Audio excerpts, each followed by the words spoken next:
Would you do that in your pre-shot routine? Yeah, so that's if I'm like, say, hitting a big curved one, it's start line relative to here, finish where I want to kind of apex and start turning, and then finish line. That's kind of right. Welcome back to the channel, guys. Kerrod Gray here today at the Els Club in Dubai, standing next to my good friend Mac Boucher. How you doing, Mac?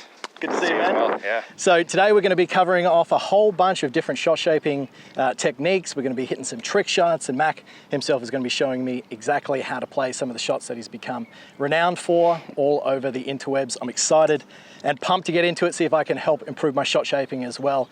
There's going to be a lot of hidden information within these videos that you can use to implement into your game and make not only your practice a little bit more engaging, upgrade your performance and help lower your scores. If you want to see more of Mac, head over to Mac Boucher Golf on Instagram. He's a Canadian tour professional and also a trick shot artist. So stay tuned, all these videos coming towards you. Lots of value, lots of fun. I'm looking forward to it.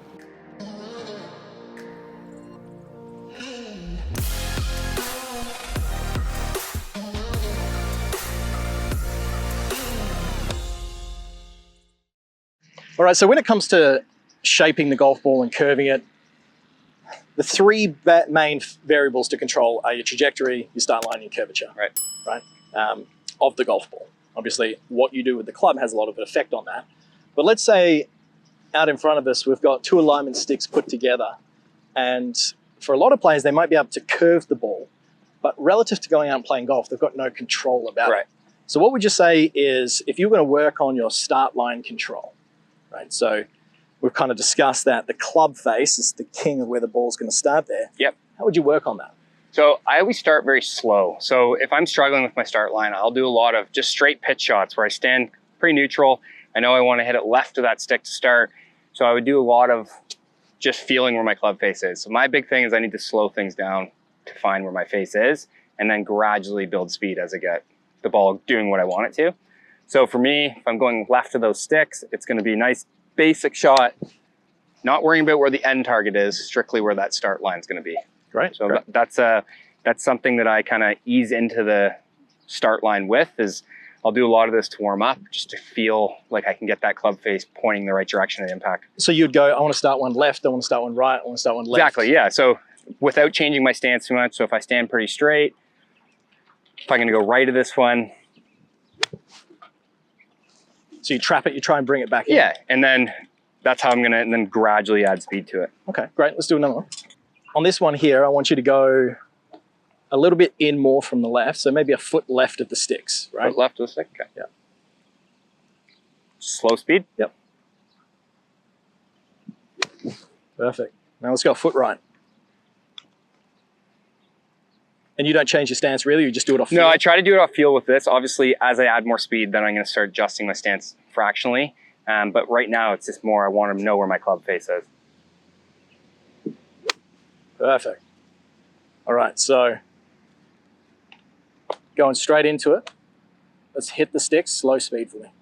Slow speed hitting the stick? Yeah. Now here, visualization-wise, are you just focusing on it? Yeah, it's focusing on the stick. A lot of time I'll pick something halfway kind of to that stick. That's my start line.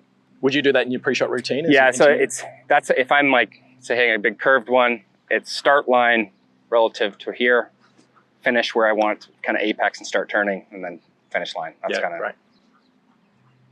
Off the stick. Ooh, that was close. That was close. All right, full speed. Full speed. So really, when I look at everything you've described today across all the shots, the way that you work on your golf swing, the way that you visualize, you're a very creative golfer. Now, not every player is like that. No. But understanding who you are as a golfer goes a long way. Totally. And then also shaping you to get a better understanding of exactly what you need to do when you're practicing. Because let's say you see someone who's very analytical in the way that they go about their process, and they go down to the range. I would consider myself probably working on my swing a little bit more analytical than you, but when I'm practicing, very much the same. Yeah, and I think I got kind of roped into, when I first started taking lessons, I got too technical. I started kind of finding myself constantly looking at what my swing looked like, constantly trying to work on making these perfect positions. And I found because of that, it hindered a lot of my scoring. I was able to hit it well in the range and kind of do what I wanted, but as soon as I got in the course, I lost that ability to see shots.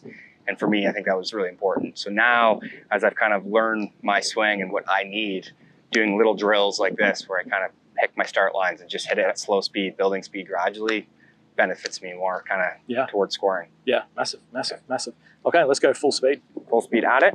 Yep. Or let's knock them down.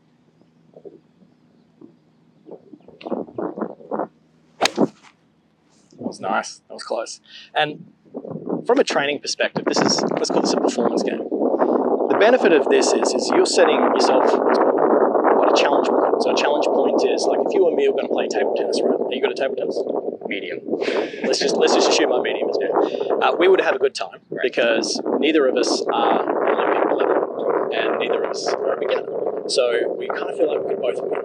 And doing exercises like this are very similar.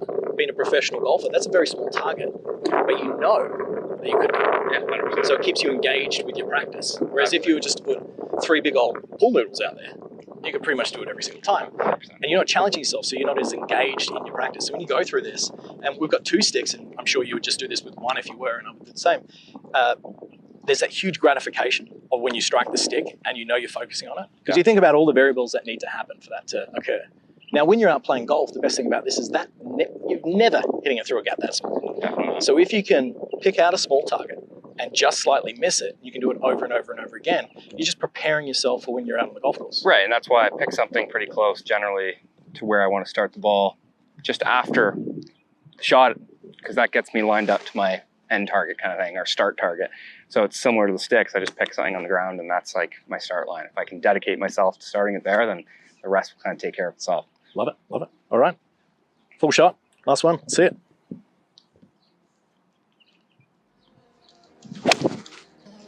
So close, so close.